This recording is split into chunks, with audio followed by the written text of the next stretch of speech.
Hello team, back here again with another trade that we've taken. But I thought I'd give it a little bit more context in making people really understand what we do as traders. So first things first, one of the most important things that we have to look for is context.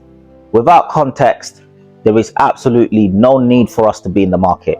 And context is not only based on market structure, it's also based in analyzing and understanding the sentiment. What is sentiment based on? Sentiment is based on either being risk on or risk off. So risk on, as people may know, it's being in theory pro indices or pro riskier assets, potentially like commodity currencies like the Aussie, the Kiwi, the CAD, pound, euro, looking at buying the Dow Jones, the German 40 and the S&P 500 per se. And when you're looking at risk off, this is where you're potentially looking in putting your money or buying into the safe havens, therefore the Japanese yen, gold, and the Swiss franc, and potentially bonds as well. So through the course of last week, as we know, Trump has pretty much become the president again, and there was a few things that we know about Trump. He was pro crypto. We definitely know that he's pro business. And another thing is that he wants to make the US, in theory, the crypto leader per se. So giving us a very risk-on approach. And as we've seen through the articles and through the headlines in the last couple of weeks, we've seen the indices reaching all-time highs. Crypto now trading at 80,000. But more importantly, gold starting to short. So the sentiment that we had last week was risk on, which enabled me to be in a position to take a very basic break and retest trade, potentially probably the easiest break and retest, because it was in alignment with the context, it was in alignment with the sentiment, and obviously in alignment with my trading rules. So putting us in a position to increase our account by 3%. Frankly, I should have done a lot more. It should have been a 6%, 7% winner, but knowing me, I have my limitations as a trader as well. I took 3% and walked away from the market. But I really wanted people to understand in this occasion that if you get context, sentiment, and the price action required for you to take a trade, most times out of 10, that trade is going to be a winner. Of course, we look at probability. Probability is a huge thing within trading, so nothing is ever 100%, but the more triangulation that you may have, the better for your trading. So I really wanted to break this down, wanted to really get into an understanding of why we do what we do and how we do what we do, which is always looking at context, looking at analyzing the potential sentiment behind the market. I'm not saying it's always necessary, but it obviously assists you with your trading. And of course, last but not least, the price action. So we're going to go and break down the trade and follow me through my screen and see exactly what I did, which is always what I pretty much do, break and retest, but making you see the ease of this trade and making you understand how it really just went down. Okay guys, so let's start breaking down the actual price action into why I decided to obviously take participation in this trade. So first things first, guys, when we look at gold,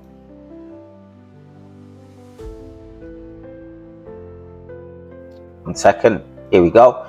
Gold was also reaching all-time highs, and it reached all-time highs to approximately get close to 2,800. We never really reached that level, but we were there or thereabouts. And then on Thursday, the 31st of October, we started to create the price action showing that sellers were coming in. It didn't really matter at that point, to be honest with you. It could just be a retracement. It could be maybe gold going back into a phase 2 on the daily time frame and so on and so forth.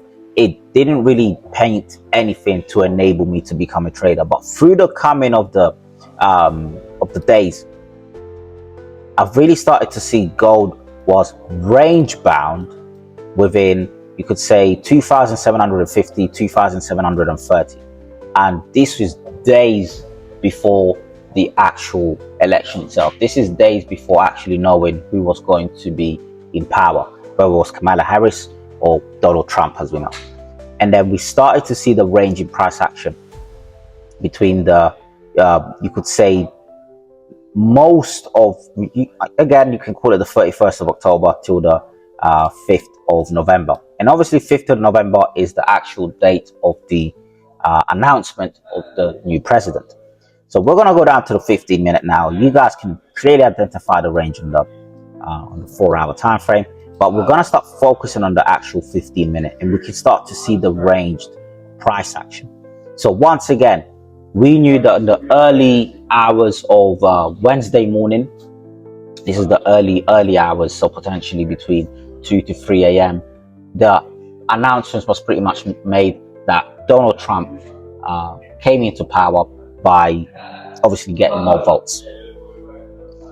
And we can clearly see here that the market broke to the downside. So once again, do we have our range? Absolutely. Do we have our breakout? Absolutely. And then we can start to see how the market retested into the 2,730 region, giving us an opportunity. Now, someone's going to say, Obes, why didn't you enter this one at 7:15? You guys know exactly why I didn't enter at 7:15. 7:15 is before the London Open. I don't trade before the London Open. I trade the London timings or I trade the US timings. So anywhere after 8 o'clock, so 8 a.m. or anything after 2:45. Now, yes, some people are going to say, but isn't the Open at 2:30? Yes, but from my stats and from my data, most times out of 10, the trades will start to bubble up around 2:45. So I'll give it those extra 15 minutes for the US Open. Now we get a lovely formation on the 15-minute around 8:15, as we can clearly see here, and we get those 2 to 3 candles that are always mentioned. 2 to 3 candles that enables us to see that, hey, look, sellers are in the market, let's go. But why are sellers in the market? Why are sellers coming into the market? What's going on? We clearly understand on how potentially Donald Trump is looking to maybe run his term. He's pro-crypto. He's pro-industries. He's pro-S&P 500, Dow Jones, NASDAQ. He's pro-indices. We are looking at a risk-on theme. Is this risk-on theme going to follow on for the rest of the his term? I don't know. That's way too big for me to even understand. But we know a general consensus, or the market itself understands what Trump stands for, which gave us the opportunity to see, you know, other instruments rallying, and in this occasion, gold sinking, you could say. So 2 to 3 candles on the 15-minute time frame. I'm not going to bother breaking down the 1 minute. You guys know exactly that I execute on the 1 minute, but that's neither here or there for this video. And we can start to see how the market just started literally capitulating to the downside. Now the exit should have been somewhere down here, but as you guys know, I tend to exit where I see the previous buyer. I should have known better, frankly, to allow this trade to run, but I decided to take my money and get out. It gave me a nice beautiful 3% return, and then I just walked away. Left a lot on the table, absolutely not very happy with that, but we'll move on to the next trade and go from there. But once again, this was a breakdown in understanding that when you have context, sentiment, and the price action putting you in a position to take advantage of the market, guys, take your trades, take your setups. And why do I say this? Is because I mentioned in the advanced group, obviously the advanced group that we have here at FMO, is that I was umming and ahhing about this trade. I was umming and ahhing in regards to potentially executing any trades on Wednesday.